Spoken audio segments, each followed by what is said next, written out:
Hello again. This is Miss Margaret from the Chattanooga Public Library. I'm here to do preschool story time. That's for kids 3 to 5, but if you're older or younger, you're welcome to come. Today we're talking about kitty cats. And here's Library Cat. He said he wanted to come to listen to the books about cats. Cats are different than dogs, aren't they? They do their own thing. And maybe you have a cat or even a stuffed animal at home that's a cat. This is called Stretchy McHandsome by Judy Schachner. And what's different about this cat? His eyes are 2 different colors and he's orange. I like that. He's got a big family. You ready to listen? Here we go. Look at him. The McHandsome clan was lively and large. They lived in a box with no one in charge. Look at all of them. There was Fergus and McDougal and Benny and Roy, Rue and Jamie and Callie and Joy. And then there was Stretchy, the butterscotch boy. Ooh. Now, Stretchy was different in more ways than one. He was stretchy and handsome, a soft bundle of fun. Looks like he's kind of doing yoga. He was Tom of the Tumble Club, Lord of the Fleas, cuckoo on catnip, a hugger of trees. One eye was blue and the other was green, and around his dear neck hung a stinky sardine on a necklace. A stinky fish. But it wasn't always easy to be the baby of a brood of rough, tough, feral puffs, cantankerous and rude. There were many disagreements over food and where to sleep, and Stretchy always landed at the bottom of the heap. Everybody's on top of him. So was it any wonder that Stretchy hatched a plan to take a small vacation from that wild McHandsome clan?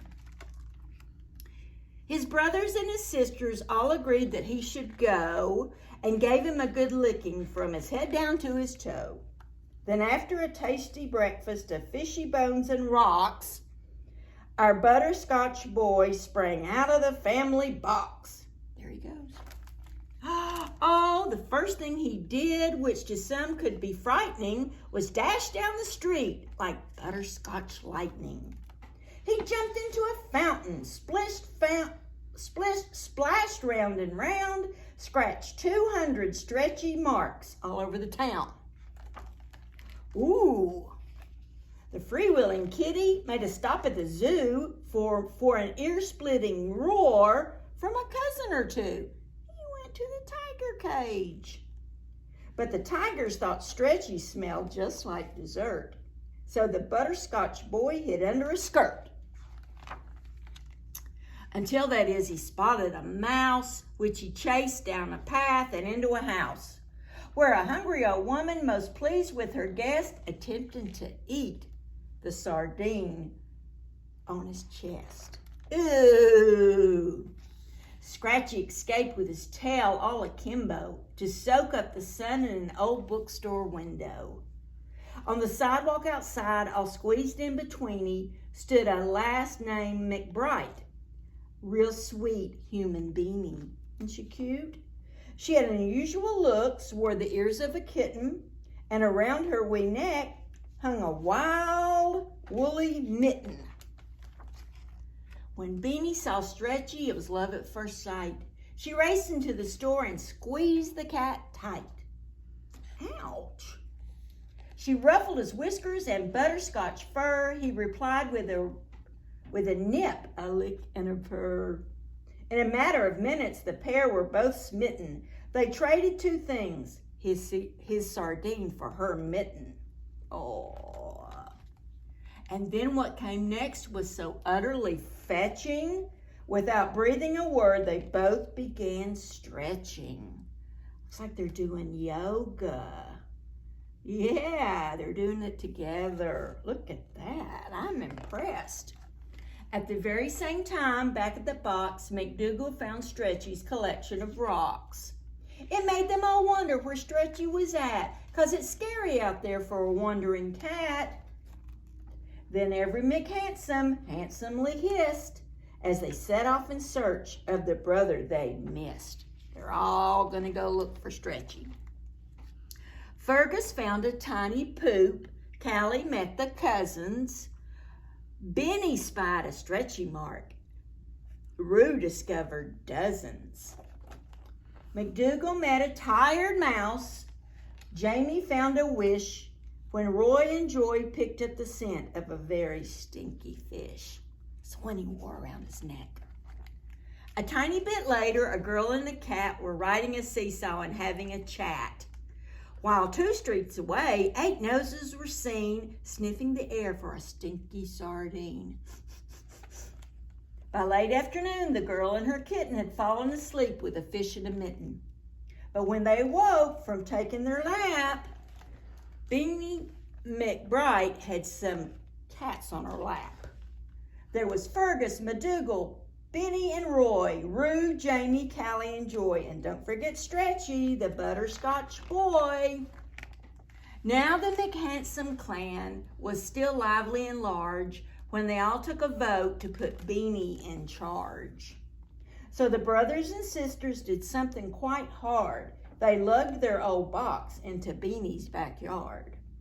Now there is the kicker, so don't flip your lids, because Beanie McBride, ready, was just one of 9 kids. There was Jordy and Tiny, Coco and Earl, Quentin and Finney, and Pickles and Pearl. And don't forget Beanie, Stretchy's wild, woolly girl. The end. That was a good book. It was long, but it was sweet. Look, they're all in the box on the back. This one is Max Attacks by Kathy Applet. And we also have this on Vox Books, where you can check it out. And while you're looking at the pages, you can listen to the story being read. I like it. If you have a cat, you understand this story. Look. Max Attacks. He's blue. This is Max. He attacks. In a bowl of water brimming, fishes. Lots of fishes swimming. Max's paws are made for pounces. Max's legs are built for trounces. Like a dozen kitty wishes, most the bubbles wish the fishes. Trying to get the fish. But hold on. Sees the dog looking out the window. But hold on. He's full of gusto, full of steam. He charges up the window screen and clings and clings and clings some more. Then score! Max won. Dog none. Oh, he knocked over the plant. Deep inside their indoor ocean, fishes swim in fishy motion. Our kitty boy is on the hunt. He heads toward the ocean front. Pink and red and orange too. Max is thinking, fishy stew. Max's nose is twitchy, twitchy. Max's tail is switchy, switchy. Hey, what's this? He licks his chops. He's been deterred. Is that his favorite catnip bird? He grabs it with his catcher claws, tosses it between his paws. Up, up, up, ahoy. Uh-oh, where did that catnip birdie go? Into a basket filled with dirty socks. Oh, happy day, this basket rocks. He better snag them one by one. He bites them all.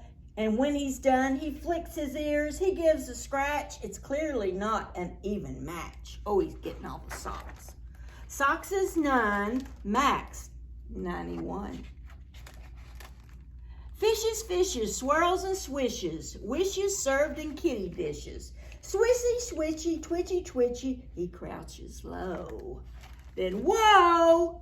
Something bobs beneath the table. Can he snag it? Is he able? It's a thing, a dangling thing with, a string by Jeannie.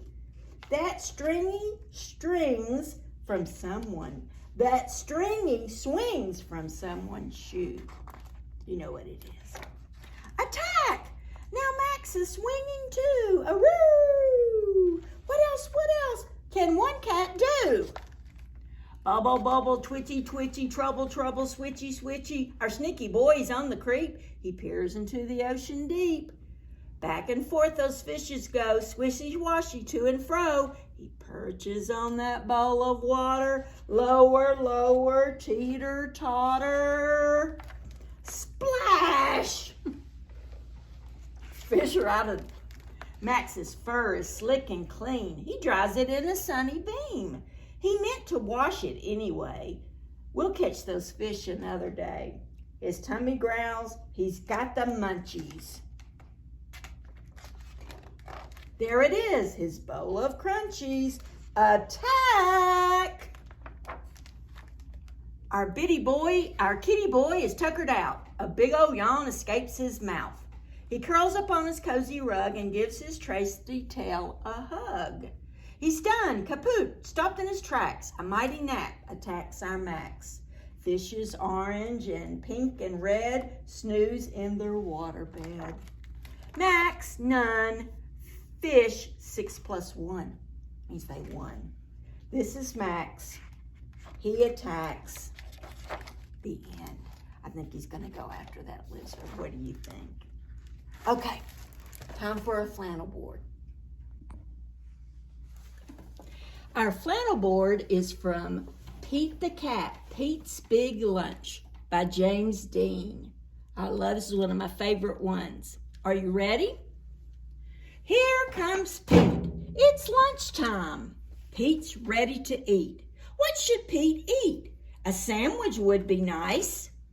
Yes, Pete wants a sandwich. Pete opens the fridge. He takes out a loaf of bread. He finds a yummy fish. He adds tomato and mayo. Pete looks at his sandwich. It's too small. Something is missing. Pete knows what it needs. His sandwich needs an apple. Pete loves apples. His sandwich needs crackers. Crackers are crunchy. Pete loves crunchy crackers. Pete looks at his sandwich again. It's still too small. Pete is very hungry. Pete adds a pickle. Pete adds cheese. Pete adds an egg, 2 hot dogs, a banana, and a can of beans. Something's missing. Pete adds ice cream. He takes 3 huge scoops. Pete's sandwich is too big to eat. Pete wonders what to do. Pete thinks and thinks. I've got it, Pete says. Pete calls all of his friends. He asks them to come over. Everyone goes to Pete's house. They are all very hungry. Pete shows him his big lunch. Are you hungry, says Pete. Pete's sandwich is big enough for everyone. Dig in, says Pete. Pete's sandwich is good. Pete's sandwich is all gone. Pete's friends are full. They liked Pete's big lunch. Thanks for lunch, Pete's friends say. Thanks for sharing. You're welcome, Pete says. Sharing is cool. Bye. Hope you liked it. Keep reading.